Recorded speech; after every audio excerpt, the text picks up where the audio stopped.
Bismillahirrahmanirrahim. Assalamualaikum warahmatullahi wabarakatuh. Alhamdulillahillazi ja'ala syahrul Ramadan afdalus suhur. Ashhadu an la ilaha illallah wa ashhadu anna Muhammadar Rasulullah. Allahumma salli wa sallim ala sayyidina Muhammad wa ala alihi wa ashabihi wa man tabi'ahum bi ihsanin ila yaumiddin. Amma ba'du. Para pemirsa pendengar, pada hari ketiga puasa Ramadan di tahun 1441 Hijriah ini, kita sedikit mengupas salah satu persoalan akidah, yakni tentang asbabu as-salamah wan nazah fil qadar, sebab-sebab selamatnya seorang mukmin dari siksa kubur. Al-Imam Ali bin Abi Thalib pernah menyebut dalam salah satu nasihatnya, "An-nasu niyamun fa'iza matu intabahu." Manusia itu yang sekarang sedang jalan-jalan, yang sekarang sedang duduk, yang sekarang sedang berbicara, yang sekarang sedang mendengarkan, yang sekarang sedang beraktivitas apapun aktivitasnya, niyamun, oleh beliau dianggap sebagai orang tidur. Nah, oleh Ali bin Abi Thalib dikatakan semua tadi, orang yang melakukan aktivitas tadi dikatakan adalah orang tidur. Apa itu orang tidur? Orang yang sedang tidur, orang yang sedang tidak sadar. Orang yang tidak sadar, orang yang tidak terjaga, yang tidak mengerti apa yang dilakukan, yang dirasakan hanya mimpi belaka. An-nasu niyamun faiza matu intabahu. Justru pada saat manusia itu meninggal dunia, intabahu, baru kemudian menyadari apa yang terjadi. Pemirsa yang pendengar di manapun, ini adalah kalimat pembuka yang mungkin memberikan sejuta pikiran di kepala kita. Apa makna dari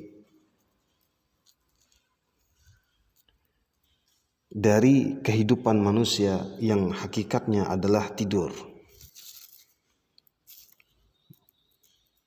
Tidur, melindur, tidak sadar dengan apa yang dilakukan. Mimpi dengan semua aktivitas yang dilakukan. Karena dalam mimpi itu kita tidak dihukumi. Dalam mimpi itu kita tidak sadar dengan apa yang kita lakukan. Dalam mimpi itu mengalir begitu saja. Barangkali sesuatu yang menyenangkan, kita mungkin akan dijodohkan di atas pelaminan, tiba-tiba terbangun masih berada di atas ranjang. Kita mungkin bermimpi sedang menikmati hidangan makanan yang sangat lezat. Ketika terbangun, perut kita masih keroncongan. Sebaliknya, kita mungkin bermimpi jatuh dari jurang, ketika terbangun ternyata hanya di samping tempat tidur kita. Inilah hakikat orang tidur. Maka begitu mereka meninggal dunia, intabahu, sadarlah seorang manusia ini dengan apa yang terjadi dan menimpa. Ketika waktu di dunia dia sadar, dia sangka anak yang dibesarkannya nanti akan menjadi penerus generasi orang tuanya. Ternyata di dalam barzah anak itu tidak memiliki daya guna. Dia sangka harta, rumahnya atau kebunnya itulah yang akan membuat hidupnya mulia. Ternyata di alam kubur semua itu tiada guna. Dia sangka jabatan kedudukannya, pangkatnya, dan sebagainya, yang itu membuat kemudian dihormati, dimuliakan, dianggap sebagai hebat, orang hebat. Begitu di alam kubur itu semua tidak ada artinya.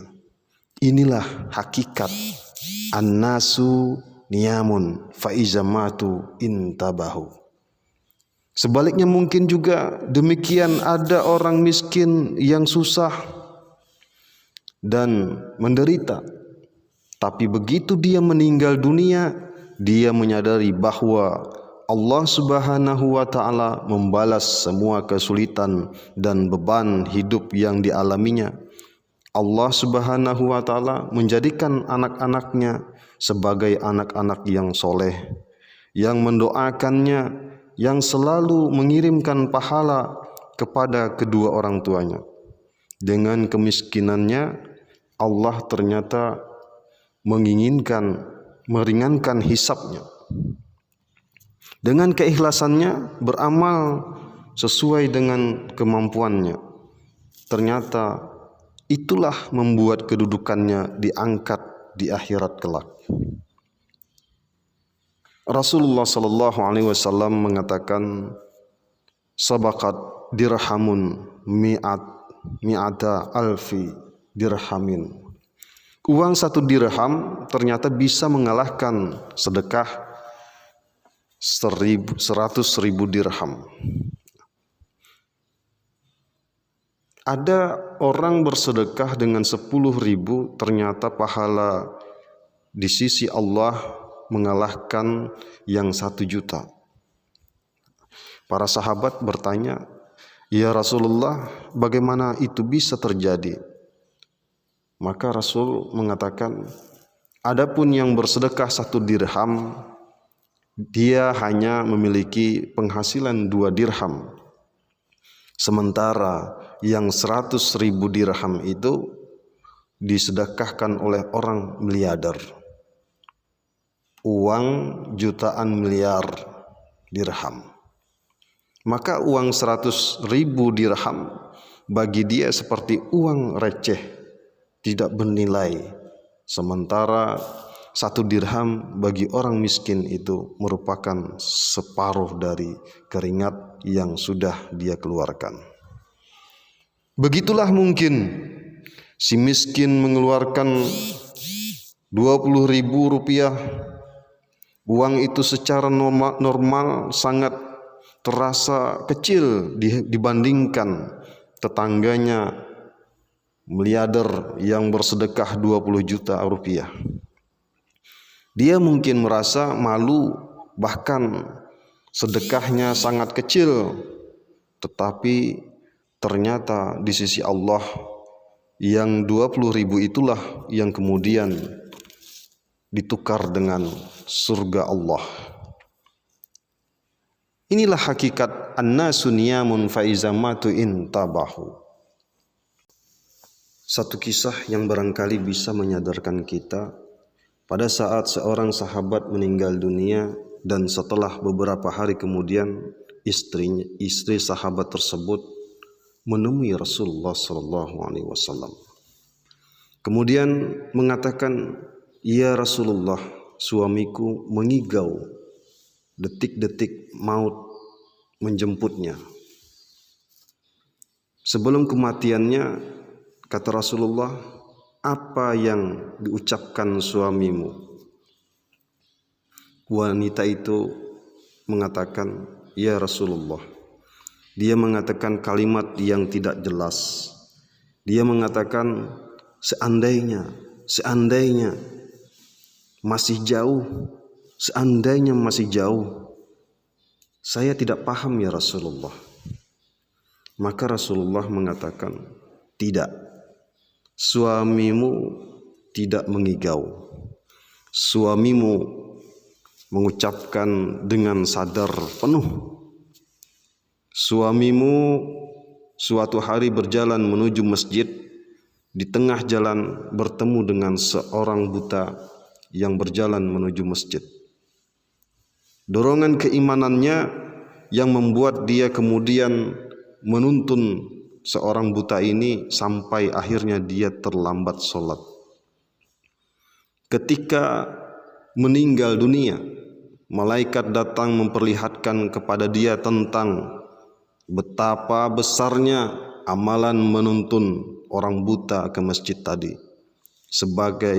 sehingga dia berangan-angan, seandainya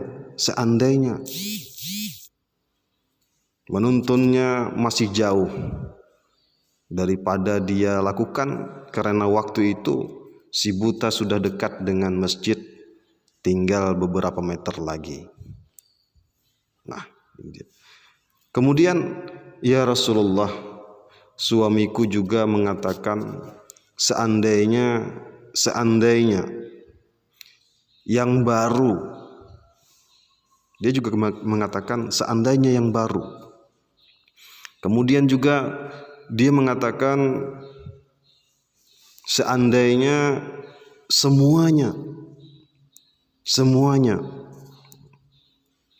Saya juga tidak pernah memahami kalimat itu ya Rasulullah. Lalu Rasulullah menjawab, "Demikian, itu tidak mengigau." Dia mengatakan dengan sadar apa yang dia katakan seandainya yang baru. Suatu ketika suamimu masa hidupnya di saat dia membeli pakaian, jaket pelindung dari dingin. Ketika dia berjalan, tiba-tiba ketemu dengan seorang pengemis yang menggigil kedinginan. Dorongan naluri keimanannya yang membuat suamimu berpikir. Akhirnya jaket yang dipakainya dilepas, lalu kemudian dia berikan kepada pengemis itu. Sementara dia menggunakan jaket yang baru dan baru saja dia beli. Maka pada saat itu ketika dia meninggal dunia, Allah Subhanahu wa ta'ala memperlihatkan melalui malaikatnya tentang betapa pahala yang akan diberikan karena telah bersedekah jaket bekas tersebut. Maka dia menyesal, lalu mengatakan, "Coba seandainya yang aku beri yang baru, mungkin pahalanya jauh lebih besar lagi." Begitu juga suamimu mengatakan seandainya semuanya. Mungkin kamu masih ingat kata Rasulullah SAW.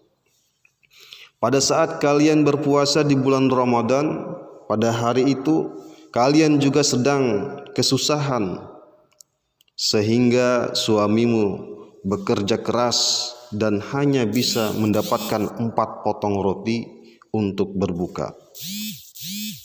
Detik-detik azan berbuka tiba, ternyata ada seorang wanita dan 2 anaknya yang sudah 2 hari tidak makan. Mengetuk pintu rumahmu. Suamimu pun merasa iba, kasihan. Jatah berbuka 4 potong roti itu dia berikan 2 potong. Sang ibu ini merasa berterima kasih, kemudian memberikan 2 potong tersebut kepada anaknya dan membiarkan dirinya kelaparan. Maka pada saat kemudian Allah mendatangkan malaikat memperlihatkan kepada sahabat ini betapa besar pahala yang diberikan karena 2 potong roti itu. Kemudian dia berandai-andai, seandainya dia berikan semuanya, tentu pahalanya jauh lebih besar. Para pendengar yang dirahmati oleh Allah. Kita mungkin tidak bisa membayangkan berapa kalimat seandainya yang kita ucapkan ketika detik-detik maut datang nanti. Berapa banyak kalimat seandainya kotak impak itu yang dikelilingkan itu bukanlah uang receh yang ku keluarkan. Seandainya semuanya, bukan satu orang saja anakku aku berikan pendidikan agama, kini hanya satu orang yang menolong, sementara yang lain menuntutku. Kenapa aku tidak diajarkan sholat? Kenapa aku tidak diajarkan membaca Al-Quran? Jadi berapa kalimat seandainya kita ucapkan, karena terlalu banyak kesempatan yang kita lewatkan sementara kematian di depan mata. Bayang-bayang surga neraka sudah nampak. Para pendengar yang dirahmati oleh Allah, Rasulullah SAW bersabda, sesungguhnya alam kubur merupakan tempat hisab pertama daripada tempat-tempat menetap di akhirat kelak. Jika seorang hamba selamat dari siksa kubur, niscaya perjalanan selanjutnya menuju akhirat akan lebih mudah baginya.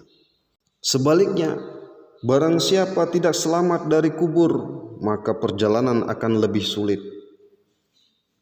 Rasulullah SAW juga bersabda, tidaklah kubur itu lebih meringankan daripadanya.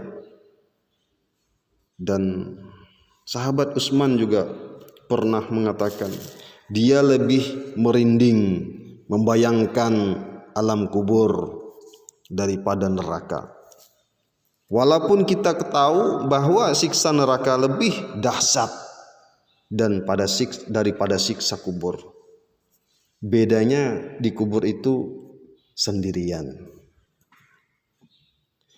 Begitulah alam kubur, ketika dia bisa menjawab Allahu Rabbi ketika ditanya ma rabbuka. Kemudian ditanya, apa pendapatmu tentang laki-laki yang diutus kepadamu? Lalu dia menjawab, huwa Muhammad bin Abdillah rasuluhu wa nabiyuhu. Lalu ditanya, dari mana kamu mengetahuinya? Qara'tu, aku telah belajar. Membaca, aku telah mengetahui dengan membuka kitabullah, sehingga aku betul-betul percaya pada orang ini. Aku beriman kepada orang ini sebagai nabi dari Rasulullah utusannya. Para pendengar yang dirahmati oleh Allah, marilah kita tekadkan niat kita di bulan suci Ramadan ini untuk memperbaiki diri kita, untuk memahami perjalanan hidup kita. Jangan sampai apa yang dikatakan Ali bin Abi Thalib tadi, an-nasu niyamun fa iza matu intabahu. Kita juga dikatakan salah satu orang yang tidur. Jangan sampai kita termasuk yang dikatakan orang tidur dalam menjalani hidup di dunia ini. Marilah kita merenung dan memahami kalimat ini. Dan mudah-mudahan di bulan suci Ramadan ini kita diberikan keberkahan oleh Allah Subhanahu wa taala, diberikan petunjuk jalan sehingga kita mampu memahami perjalanan di dunia ini. Selamat menjalankan ibadah puasa yang ketiga. Mohon maaf kalau ada kesalahan. Billahi taufiq wal hidayah. Assalamualaikum warahmatullahi wabarakatuh.